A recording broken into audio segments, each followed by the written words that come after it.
It is Kickback Jack's Battleground Avenue. Last year we had a good run, several-year run over at the Shane's Rib Shack. Made the transition thanks to Mick, thanks to Alex, good people at Kickback Jack's, and thanks to our great waitress who's back in town. Cece's back. Yeah, she's back. And I'm here back in the fold. And we had another one to come in ready to take the orders, and then Cece said, I'm here. So the other one, so I had to get out of a mess. So I got out of the jam. Good deal. Good, it all worked out. Got it all worked out. You got it all worked out, but Dudley will not be in a rush tomorrow night. No rush for Dudley because Rush will not be able to play. Yeah, and Andy, that really put a damper on Dudley's season. Rush was just coming around in that game when they played Southeast. The Rush was back, and he gave Dudley a lot of hope for playoff implications and beyond. With the elbow out, that's hard, because anytime you have any parts of your arm and you're a running back, because you have to bend, you have to move, and he's already committed, ready to commit this last year, so you can't take a chance. Yeah, and Coach Davis said they had Dr. Kramer look at his arm Saturday morning after last Friday night's game against Mount Tabor. Looked at the arm, but it was still out of place, and probably you can't get it corrected without surgery of some sort. Yeah, Andy, you take that, go back 25 years ago, the old pop it back in, pad it up, wrap it up, and now, since we was doing those methods, a lot of guys is feeling it 20-some years later, because you and I have done, everybody have did it when you're at the basketball, jam your finger, you bite down on your teeth and pull it back in and you're ready to go.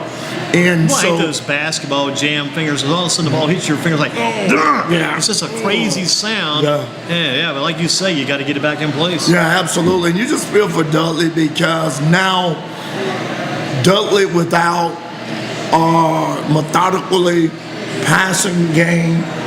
How do you think they go about this methodically now without Rush in there? What does Dudley do now? I know they got a lot of young backs that came on and helped out last week. What's the approach now for Dudley? The first thing I'm going to do, I'm going to take a page out of Andy Durham's book. Andy Durham has been saying all year long, hey, put DJ Crossan on the other side of the ball. I put him in the backfield, baby. I put him back to little bit. Now, I'm going to have my two, it's playoffs. I'm going to have my two best receivers, already ODU commit, on the other side, Nigel Fitzgerald. I'm going to have those guys and wide receivers. And Wyman, And Wyman. So I'm even going to do some end arounds with the speed. I'm going to do. I put him in the slots. I put him in the slots. I do so much. Short pass, let him go. Yeah, and with Coach Kilpatrick ability as an offensive a guru. If Davis would, and made Davis give him the green light, he can put those type plays together. He has. Yeah, you come up with about 5 or 6 good plays. Those plays may work well. We'll see. Yeah, absolutely. Possibility, Absolutely. Antonio Kilpatrick, former quarterback and also head coach, he is the type coach that can put that with Davis with a defensive mindset. If he just give him, and you don't know what they're going to be cooking, but I'm guarantee you it's playoff, something going to be in the pot because Dudley have won too many of these big games to go out. To go home after one game, round one. And Southeast with all teams. Team that they're one of their top rivals. They're only about 5, 6, 7, 8 miles apart, and they've only played once this year. Plus Southeast has got Ryan Douglas, eggs in the basket, eggs in. He's got the Apple kid, the Burgess kid. Douglas has come on. He's actually, and this is almost like I got to call Coach Bill Slate and get on Coach Bill Slate's ear about this. This is almost extraordinary. Good term to use, thank you. But extraordinary. You got Ryan Douglas, who is right at the number 3 ranked quarterback yards-wise, total yards, passing yards in the county. A Southeast Guilford quarterback ranked 3rd in passing yards in the county. That's pretty crazy. And again, and go back to the same beginning of the year. If I said to you, Southeast quarterback is going to be ranked 3rd in passing, with my drink over here, you'd have asked me your old question, your old proverbial saying. I'd say, are you talking Southeast Raleigh or Southeast Guilford? What are you talking about? Absolutely, and that is give Coach Tinsley all of the credit because he brought that new offense, that he brought exactly that that Eastern offense, Dominique Graves turning it up with passing, and Ryan Douglas duplicating exactly that same offense of Coach Robinson down at Eastern Gifford. And that's why you're seeing Ryan Douglas. And hey, and you said it, Andy, he have some receivers this year with speed, know how to catch the ball, good route runners. Good routes. And so that's why they're 9-2, because they're more than one-dimensional. You knew exactly they was going to pound and ground game, but now they can pass it. Yeah, and that Apple kid runs a great out route. Right sideline, use that sideline, pass upfield about 20 yards, 15 yards, whatever you need. Get to the stick, get to the first down marker. You know what kind of route Apple's like to run? A crisp route. Yes, sir. Yes, sir. Crisp route, no doubt about it. Yeah, Chris Apple. Yeah, absolutely. How about looking at this? Very intriguing game. Northern Guilford taking on Holton Ahlers and D.H. Conley. Ahlers is right at 4,000 yards total for the year. Last week he had 9 touchdown passes and ran for 2 touchdowns, 568 yards, no, 683 yards, almost 1,000 yards in one game. This guy, Northern's, he's 6'4", weighs 235. He's like Cam Newton as a white man coming out of D.H. Conley and playing against Northern Guilford tomorrow night. I've watched some video on this guy. There's these holes in the defense. He's just throwing the ball in the holes. He's running down the field. He's like this tall. The defender's right down here. Hey, man, hold on. And I'm going to take you all the way back to my days and your days when I met you a long time ago at 950. And I was doing the call-in stats and all that, and you gave me 5 or 6 names, and every last one of those guys from that day, every year you give me names, and those guys be exactly what you said. In this time, when you gave me this name a couple of weeks last week, you said, watch out for this guy. And I looked, and he is phenomenal. Crazy. And when you're talking about a big, solid quarterback from the woods, and those guys, they don't come down easy. It takes a guy like you to hit him at his ankles, and when I was talking about, and to force him to get out his ball game. When you look at his stats, it's amazing. D.H. Conley, a quarterback. D.H. Conley known to have bruising linebackers, known for their great defense. Wilson fight down in that Greenville area. But when you look at D.H. Conley, he have to be the toughest thing smoking now. What we need to do, we got Bass, we got Foxes, 2 Northern Guilford linebackers. They're going to D.H. Conley tomorrow night, right? Yes. We need to send those guys to D.H. Griffin tomorrow, get some tools to get down and get that job done. Have them go by D.H. Griffin before they go to D.H. Conley, and these guys may be ready. We hope they will be. Yeah, D.H. You know, see what's D.H. going to be powerful. And they may need D.H. Griffin wrecking balls to knock this big guy down. Absolutely. What about this big man coming to Greensboro? Rodney Brewington back in town tomorrow night, going to Ragsdale. Got Donovan Brewington, his son, coming in against Johnny Boykin and Devin Boykin. Got dad and son on both sidelines tomorrow night. Dad and son on both sides. What Brewington have that Boykin don't have, Brewington have Simmons, who's signed to go to Indiana. You have Trey Good and you have Pratt. You have Pratt and you have Good, but you don't have a D1 committed that signed his name for Indiana. So when a guy signed his name on the line for Indiana, and that's telling you that this guy have made Donington Brewington special. Is he going for basketball or football, though? He's going for football. Okay, I think he's going for football. Okay. He signed for football as a receiver. If that's correct, the article from Brewington. But also, I met this summer, and I want you always do the offensive line. I met this summer, commit to Wake Forest. This guy's about 6'6", 360 pounds. He's from Brewington School? He's from Brewington School. He's from Southview.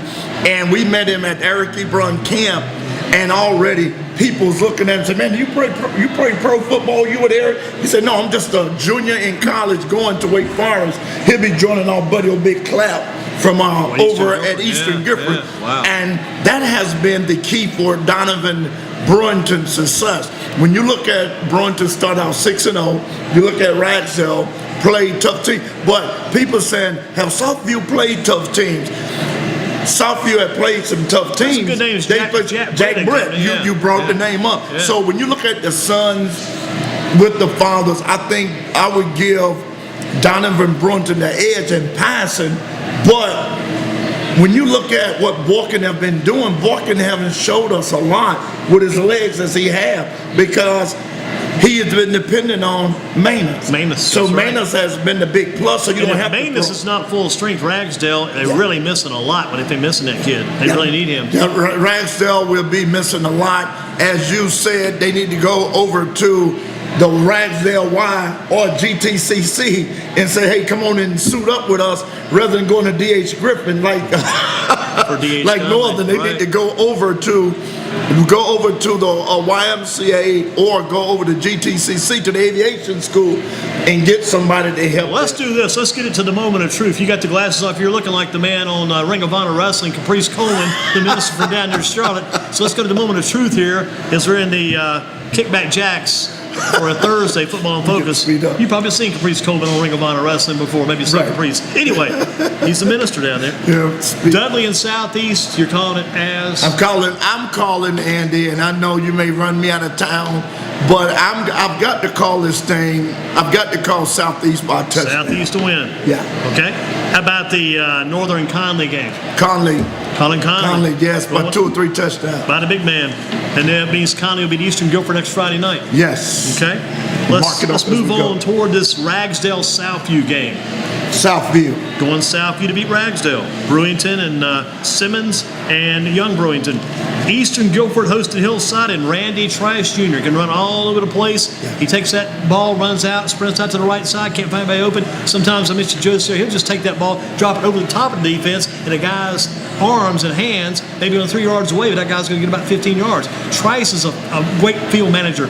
Yes. I know with time, and you got me last, and so I wish I'd have been first because playoff I get so hyped. I just get But real quickly, I have to go with Eastern Guilford. Trice is not going to be enough with their number 1 running back. He's been out. That's why they're 5-5, and so Trice will not be able to do enough to handle Eastern Guilford defense. And Dominic Graves, and also Kristen McMullen. He is doing an outstanding job, taking a lot of pressure off of Dominique. So yeah, we'll go with Eastern on that one. How about Southwest and Statesville? So I have to get at the Southwest, even though Statesville come in and won 6 or 7 ball games. Southwest this year, and when you look at if that wasn't their suspension, how they played against Dudley. They would have won at least maybe 2 more games. Yeah, I agree. I think they would have won that one game that they lost by a couple of points early, plus there's another game or two. They really should have won the Mount Tabor game because the clock should have expired. There should have not been a chance for Mount Tabor to kick that field goal again. Yeah, you're absolutely right. You was telling me that was and we was wondering, was that play another down or how did that play end? And you can't end if you still have a down left because you have to take that down regardless. How about Northeast Guilford and Eastern Alamance, just down the road at Mebane. Yeah, Eastern Alamance, they would not be able to get past. Last time 14-10, Northeast gave them a game. Certainly did. So yeah, I go to Eastern Alamance. All right. Here's a big one for you. Smith at Lee County. Lee County has 8 shutouts in 11 games, coached by Burton Cates, former coach down at Eastern Randolph. I think he was the assistant coach for Alan Hooker when Hooker was in high school. Mr. Cates been around for a while, as you can well understand. A long time. How about Smith at Lee County? I'm going all the way. Here's a number for you. I got a good number. Here's a great number. I've got my man Zach White. He has carried the ball this season 7 times for 5 yards, 7 carries. He's got 3 touchdowns. That's a good number for you. That's a good number. But what about Smith's number? Is that number's not good enough for 11-0, so I'm going all the way without Smith, going with Lee County. Okay, Hopwood Andrews at Nash Central. Got a quarterback down at Nash Central. Got Travis Griffin. He's got 1,854 yards, 27 touchdowns passing. He's got 400 yards rushing, 4 more touchdowns. Round 1 for Central. Are they one and done? Andrews one and done. They'll be coming Andrews back. Are gone then. Yeah. All right. So you're looking tomorrow night. Our teams will be winning. Let's go back to page 1 here. We've got winners as Southeast. Yes, sir. We've also got a winner going tomorrow night with Eastern Guilford and Southwest. Yes. 3 teams win. We'll go 3-6 tomorrow night. Guilford County teams 3-6. And that's and one of the things you have to look at with that, I think the closest one I made, that Ragsdale and Southview game, and if you're saying if Manus don't go, so when I took Manus out, I took Ragsdale out. When I took Rush out, I took Dudley out. So that's why I went with those because it would have been opposite if those two running backs, right now in the playoffs, if your starting running back is out and who has carried you all year, it's going to be hard. How about this? Quickly to the college ranks. We're ready to run it down the road at Kickback Jack for Thursday. Football in Focus, Dennis White taking time out of his busy schedule to be with us. Hope Street Group Home, great group of people there. He and Wyatt Smith, Wanda White, Nathan White, Ebony White, Kim Walker, whole crew, Dennis White, good group at Hope Street Group Home, doing a great job there. But UNC at Pitt tonight, going back to Dan Marino and Hugh Green back in 1980s, back when Carolina played Pittsburgh on a Thursday night, back in September, late August back then. Here you are in November, North Carolina just looking for a win. Yeah, trying to find a win. Myself and Polar Don Moore, wish we can go dress out, but we won't do any good tonight. Pitt gonna send us back. It's going to be 1-9 when they come back to Chapel Hill. Tough time. What about Georgia Southern Appalachian? Appalachians lost 2 in a row, and they lost to UMass and the University of Louisiana Monroe. ULM is what they call University of Louisiana Monroe. I used to attend UU of L. That's the University of the Unemployment Line. Forget them. How about the game with Appalachian? They need to win. Yeah, App need to win in a bad way, and we have several of our Gifford County young men on the team. So I'm gonna have to go with the Mountaineers. I have to go to Appalachian. Get a win tonight. Both of those games will be on TV. Might be able to catch both of those here at Kickback Jacks. There is a pro football game tonight, but we'll get that in just a second. How about NC State going to BC on Saturday? Boston College, and they beat Florida State like a drum. State had to fight to beat Florida State. State lost to Notre Dame. State lost to Clemson. State had a computer on the sideline. Couldn't get the computer. Couldn't get that thing organized. What was in that computer from Clemson? Hey, Dabo Sweeney in the computer. They was looking for a hot spot. Ah, man, I am too, always. Yeah. So yeah, I'm going NC. I can't say the last part because we love. You're going NC, not BC. Yeah, I'm going NC. At least you're going NC. We're going to Wolfpack, so I'll spare you. How about the big one Saturday night? You got the Gangsters, the Thugs, back from the old days, Miami. They're a whole different team. Just the holy. They're hosting the Pope Notre Dame, the Holy Grail. When you go with the guns versus the Bible, no, stop. I tell you. So I think Notre Dame is going to go in. Their offense is clicking. It's hard to stop. Miami has been playing on adrenaline, emotion, but once you play against a team like Notre Dame, even at home, you got to really play hard to beat them. I think North Carolina's up 7-0. It's up 7-0. Heels on TV here at Kickback Jacks. You got Heels in Pitt tonight. And Coral Gable, when you go into Coral Gable. But you got Mark Ricks, who's a good man. Yeah, absolutely. He's a good man. I like that dude. Did you see the movie on TCT this week? That movie came out, Remember the Goal. It's about a cross-country movie. Another good sports movie on TCT. Right. No, I didn't see that one. Check out. Here to the pros quickly. Our distant replay tonight. We've got 2 teams on TV that have some historic football past. Going with the Cardinals tonight as they take on the Seahawks. Seahawks back in the days of Jim Zorn, Steve Largent, Jack Patera. Great days in the past, Seahawks. Yeah, you're right. I'll have to go with Russell Wilson, product of NC State, and I think they're going to do it tonight. And back with those Cardinals again, I mentioned with Joe Sear tonight, had big linemen like Conrad Dirty Dover, Dan Deerdorf. Dan Deerdorf, Big Dan, yeah. Love those guys in the past. How about Monday night? This is down in the sheep. Monday night's a big game. Panthers hosting the Dolphins. Big Monday night football game in Charlotte. Those are special. Remember when I played New England there a few years ago, beat them on Monday night. Big Monday, and that was the night when they said that the Panthers, Luke Kuechly, interfered in the end zone. Should have been pass interference. I remember that like it was yesterday. Yeah. What about the Panthers hosting the Dolphins? Got a new Panther life now with Cam Newton running the ball a little bit more, jumping over the top, stretched out for the touchdown. Big game. And you and I talked about Devin Funchess when last week when I was sitting here. Devin Funchess was a big part of what they do, and the linebackers core really got themselves together. Kuechly got the busted nose, bloody nose, but he was still in the game at the end.